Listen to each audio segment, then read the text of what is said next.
Hello friends, welcome to smart kitchen. இன்னைக்கு நம்ம ஒரு வாரம் ஆனாலும் கெட்டு போகாமல் இருக்கக்கூடிய ஒரு அருமையான வெங்காய சட்னி தாங்க செய்ய போகிறோம். வாங்க இது எப்படி செய்யலாங்கிறதும் பார்க்கலாம். நம்ம வீடியோக்குள்ளே போகிறதுக்கு முன்னாடி இது வரைக்கும் நம்ம சேனலை சப்ஸ்கிரைப் பண்ணாதவங்க சப்ஸ்கிரைப் பண்ணுங்கள். கூடவே இருக்க பெல் பட்டனையும் ப்ரெஸ் பண்ணுங்கள். அடுப்பை ஆன் பண்ணி நம்ம ஒரு கடாய் வச்சுக்கோங்க. இதில் நான் 2 டீஸ்பூன் அளவுக்கு எண்ணெய் ஊற்றிக்கிறேன். எண்ணெய் நல்லா காயட்டும். நமக்கு எண்ணெய் காஞ்சோட நான் 2 டீஸ்பூன் அளவுக்கு உளுந்து ஆட் பண்ணிக்கிறேங்க. 1 டீஸ்பூன் அளவுக்கு கடலைப்பருப்பு ஆட் பண்ணிக்கோங்க. இதோட பூண்டு பல் ஒரு 6 பூண்டு பல் நான் உரிச்சு வச்சுருக்கேன். அதே இதில் ஆட் பண்ணிக்கோங்க. பெரிய வெங்காயம் 1 வெங்காயம் எடுத்து கட் பண்ணிக்கோங்க. அதே இதில் போட்டுருங்க. சின்ன வெங்காயம் 1 கைப்பிடி அளவு எடுத்துக்கோங்க. அதே இதில் சேர்த்துக்கலாம். ஸோ சின்ன வெங்காயம் மட்டுமே எடுத்துக்கலாம். கொஞ்சம் நிறைய ஒரு 100 கிராம் அளவுக்கு வெங்காயம் எடுத்துக்கோங்க. இப்போ நான் பெரிய வெங்காயம் சின்ன வெங்காயம் ரெண்டுமே நான் கலந்து போட்டுக்கிறேன். நீங்கள் சின்ன வெங்காயம் மட்டுமே ஆட் பண்ணால் கூட ரொம்ப அது நல்லாயிருக்கும். ஸோ வெங்காயம் ஜஸ்ட் இப்போ நமக்கு ஒரு பாதி அளவு நல்லா வதங்கட்டுங்க. பாருங்கள், தக்காளி நமக்கு பாதி அளவு நல்லா வதங்கிருச்சு. இப்போ நான் இதில் ஒரு பாதி தக்காளி மட்டும் இதில் நான் கட் பண்ணி போட்டுக்கிறேங்க. இதில் நம்ம தக்காளி சேர்க்காம கூட இருக்கலாம், ரொம்ப நல்லாயிருக்கும். ஸோ ஜஸ்ட்டு நம்ம ஒரு பாதி தக்காளி சேர்ந்தா அந்த டேஸ்ட் கொஞ்சம் நல்லாயிருக்கும். அதே மாதிரி ஒரு 2 டீஸ்பூன் அளவுக்கு தேங்காய் துருவல் ஆட் பண்ணிக்கோங்க. ஸோ ஆட் பண்ணிவிட்டு இது எல்லாமே நல்லா மிக்ஸ் பண்ணிடுங்க. ஸோ இந்த சட்னி உங்களுக்கு ஒரு வாரம்னாலும் நீங்கள் வெளியிலே வச்சுருந்தா கூட கெட்டு போகாது. நீங்கள் இது நிறையா நீங்கள் கூட அரைச்சி வச்சுக்கலாம். அரைச்சிட்டு நீங்கள் என்ன பண்ணுறீங்க, நீங்கள் ஒரு பாட்டில் பிளாஸ்டிக்கு ஒரு கண்ணாடி பாட்டில் போட்டுட்டு நீங்கள் ஃப்ரிட்ஜில் வச்சுக்கிட்டிங்கன்னா உங்களுக்கு வேணும் போது கூட எடுத்து நீங்கள் என்ன பண்ணலாம், டக்குன்னு ஒரு இட்லி தோசை எது செஞ்சாலும் டக்குன்னு அதை எடுத்து வச்சுக்கலாம். ரொம்ப நல்லா இருக்குங்க. அது இந்த சட்னி கெட்டு போகாதனால நம்ம ஸ்டோர் பண்ணி வச்சுருந்தாலும் நமக்கு ரொம்ப நல்லா இருக்கும். ஸோ இப்போ நான் காரத்துக்கு நான் காய்ந்த மிளகாய் ஆட் பண்ணுறேன். நான் ஒரு 8லேருந்து 9 மிளகாய் ஆட் பண்ணிக்கிறேன். நமக்கு பொதுவாகவே வெங்காயம் நமக்கு நல்ல ஒரு காரத்தன்மையாக தான் இருக்கும். ஸோ அதுக்கேற்ற மாதிரி நீங்கள் மிளகாயை ஆட் பண்ணிக்கோங்க. ரொம்ப காரம் விரும்புகிறவங்க கூடுதலாக கூட நீங்கள் ஆட் பண்ணிக்கோங்க. ஸோ இதை போட்டுட்டு நம்ம ஜஸ்ட்டு ஒரு 2 நிமிஷம் நல்லா வதக்கிக்கலாம்.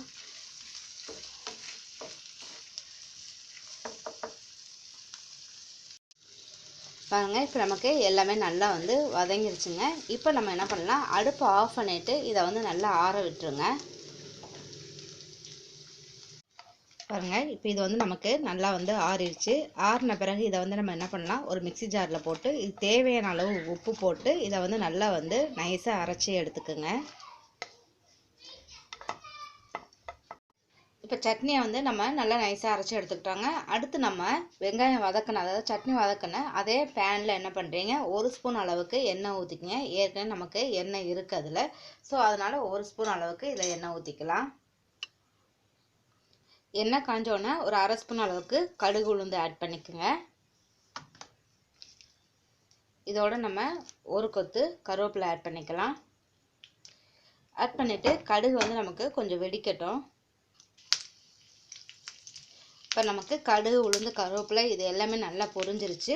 இப்போ நம்ம அரைச்ச இந்த சட்னியை இதில் ஊற்றிடுங்க. நம்ம கொஞ்சம் போல் தண்ணியை ஆட் பண்ணி தான் நம்ம அரைப்போம். ஸோ ஏன் திருப்பி நம்ம இதை ஊற்றுறோம் அப்படின்னா, இது நான் தாளிக்கிறதுன்னு நினச்சிக்காதீங்க. இதை நான் 2 நிமிஷத்துக்கு என்ன பண்ணுறோம், தாளிச்சிட்டு வதக்கணும். ஸோ உடனே நம்ம இதை ட்ரான்ஸ்ஃபர் பண்ணக்கூடாது. ஏன்னா இதில் இருக்கக்கூடிய நமக்கு அந்த ஈரப்பதம் கொஞ்சம் இருக்கும். தண்ணி ஆட் பண்ணி அரைக்கிறனால அந்த ஈரப்பதம் கொஞ்சம் நமக்கு ட்ரை ஆகணும், லைட்டாக வதங்கணும். ஏன் அப்படின்னா இது நமக்கு அதாவது இந்த சட்னி நம்ம கெடாமல் வச்சுக்க போகிறோம். ஸோ அதனால இந்த மாதிரி பண்ணுவோம். ஸோ நீங்கள் இன்ஸ்டண்ட்டாக அப்படியே சாப்பிட்றதுனால நீங்கள் சும்மா தாளிச்சாலே போதும். இது மாதிரி நம்ம ஸ்டோர் பண்ணி வைக்கிறதா இருந்தால் நீங்கள் என்ன பண்ணணும்னா, இந்த மாதிரி தான் கொஞ்சம் ஒரு 2 நிமிஷத்துக்கு இது என்ன பண்ணீங்க, நல்லா இந்த எண்ணெயில் கொஞ்சம் அப்படியே வதங்கணும். அப்போ தான் உங்களுக்கு நீங்கள் ஒரு வாரம் ஆனாலும் உங்களுக்கு கெட்டு போகாமல் இது இருக்கும். பாருங்கள், தண்ணியெலாம் நமக்கு கொஞ்சம் நல்லாவே அப்சர்வ் ஆகி நல்லா இதாகிருச்சு பார்த்தீங்களா. இப்போ இந்த ஸ்டேஜில் நம்ம அடுப்பு ஆஃப் பண்ணிட்டு இதை ஒரு பவுலுக்கு ட்ரான்ஸ்ஃபர் பண்ணிடுங்க. ஒரு அருமையான நமக்கு ஒரு வாரத்துக்கு ஆனாலும் கெட்டு போகாத ஒரு அருமையான வெங்காய சட்னி நம்ம ரெடி பண்ணிட்டோங்க.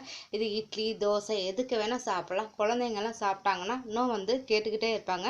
அந்த அளவுக்கு ரொம்ப டேஸ்ட்டாகவும் ரொம்ப சூப்பராகவும் இருக்கும். கண்டிப்பாக ட்ரை பண்ணி பார்த்துட்டு உங்கள் கமெண்ட் பாக்ஸில் தெரிவிங்க. லைக் பண்ணுங்கள், ஷேர் பண்ணுங்கள், மறக்காமல் சப்ஸ்கிரைப் பண்ணுங்கள். Thank you viewers. Hello friends, welcome to smart kitchen. இன்றைக்கி நம்ம கிச்சனில் குழந்தைங்களுக்கு இருமல் சளியை போக்கக்கூடிய ஒரு ஆரோக்கியமான தீர்வு கொடுக்கக்கூடிய ஒரு சட்னி தாங்க இந்த தூதுவளை சட்னி. வாங்க இதை எப்படி செய்யலாங்கிறதும் பார்க்கலாம். நம்ம வீடியோக்குள்ளே போகிறதுக்கு முன்னாடி இது வரைக்கும் நம்ம சேனலை சப்ஸ்கிரைப் பண்ணாதவங்க சப்ஸ்கிரைப் பண்ணுங்கள். கூடவே இருக்க பெல் பட்டனையும் ப்ரெஸ் பண்ணுங்கள். இப்போ இந்த சட்னிக்கு தேவையான பொருட்கள் பார்த்துடலாம். இப்போ தூதுவளை நான் எடுத்துருக்கிறேன். இது வந்து எவ்வளோ வேணால் நீங்கள் எடுத்துக்கலாம். அதை வந்து நல்லா க்ளீன் பண்ணிடுங்க. அதில் முள் இருக்கும், அதனால் வந்து பார்த்து க்ளீன் பண்ணும்போது கொஞ்சம் பார்த்து கவனமாக க்ளீன் பண்ணுங்கள். இப்போ வந்து தேங்காய் வந்து ஒரு 1/4 மூடி தேங்காய் எடுத்துக்கோங்க. ஒரு சின்ன வெங்காயம் வந்து ஒரு 10லேருந்து ஒரு 15 வெங்காயம் எடுத்துக்கோங்க. பூண்டு வந்து ஒரு 7 பல்லு எடுத்துக்கோங்க. இஞ்சி வந்து ஒரு துண்டு எடுத்து அதை 2ஆக நான் கட் பண்ணி வச்சுருக்கிறேன். காரத்துக்கு வந்து நான் ஒரு பச்சை மிளகாய், புளி கொஞ்சமாக எடுத்துருக்கேன். நீங்கள் காரத்துக்கு வந்து உங்களுக்கு எந்த அளவு காரம் வேணுமோ அந்த அளவுக்கு நீங்கள் பச்சை மிளகாவை ஆட் பண்ணிக்கோங்க. இப்போ நான் வந்து அடுப்பு ஆன் பண்ணி கடாயில் ஒரு 2 ஸ்பூன் அளவுக்கு நல்லெண்ணெயை ஆட் பண்ணியிருக்கேன். நல்லெண்ணெய் கொஞ்சம் காஞ்ச பிறகு நம்ம இந்த சின்ன வெங்காயத்தை போட்டுக்கலாம்.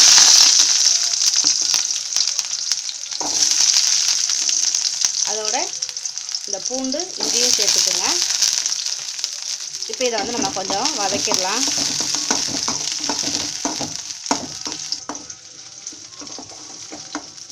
பாருங்க, இப்போ நமக்கு வெங்காயம் நல்லா வதங்கிருச்சு. இப்போ வந்து நீங்கள் இதில் தேங்காவை சேர்த்துக்குங்க. இதோட நான் ஒரு பச்சை மிளகாய், புளியும் சேர்த்துக்கிறேன். இப்போ தேங்காயும் நமக்கு கொஞ்சம் வதங்கணும், இதோட வதக்கிடலாம்.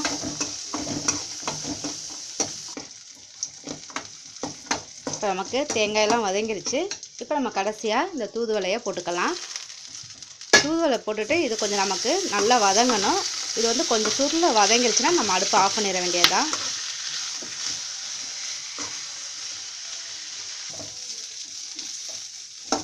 பாருங்கள், இப்போ நமக்கு தூதுவளை வந்து நல்லாவே வதங்கிருச்சு. இப்போ இந்த ஸ்டேஜில் நம்ம அடுப்பை ஆஃப் பண்ணிவிட்டு இதை நல்லா ஆற விட்டுருங்க. ஆறின பிறகு இதை நம்ம உப்பு சேர்த்து மிக்சியில் நல்லா நைஸாக அரைச்சி எடுத்துக்கணும். இப்போ நல்லா ஆறிடுச்சு. நம்ம ஒரு மிக்ஸி ஜாரில் போட்டுடலாம்.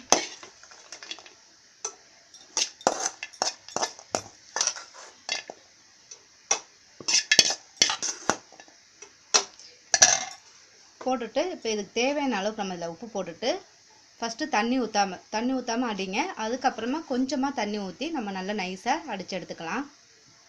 இப்போ நமக்கு தூதுவளை சட்னி ரெடி ஆயிடுச்சு. இதை வந்து நம்ம ஒரு பவுலுக்கு மாற்றலாங்க. இது வந்து குழந்தைங்களுக்கு ரொம்பவும் நல்லது. ரொம்ப சளி இருமல் உள்ள குழந்தைங்களுக்கு இது வந்து வாரத்துக்கு 2 தடவை கொடுங்க. அந்த சளி இருமலை போக்கக்கூடிய மருந்து வந்து நமக்கு இந்த தூதுவளையில் இருக்குது. கண்டிப்பாக இது மாதிரி கொடுத்து குழந்தைங்களுக்கு வந்து இந்த மாதிரிலாம் சட்னிலாம் செஞ்சு இது மாதிரி கொடுத்தீங்கன்னா அவங்களுக்கு ரொம்பவும் வந்து உடல் ஆரோக்கியமாகவும் இருக்கும். 2வது அந்த சளி பிரச்சனையும் தீர்ந்துருங்க. கண்டிப்பாக ட்ரை பண்ணி பாருங்கள். இது உங்களுக்கு ரொம்ப பிடிச்சிருந்தா லைக் பண்ணுங்கள், ஷேர் பண்ணுங்கள், மறக்காமல் சப்ஸ்கிரைப் பண்ணுங்கள்.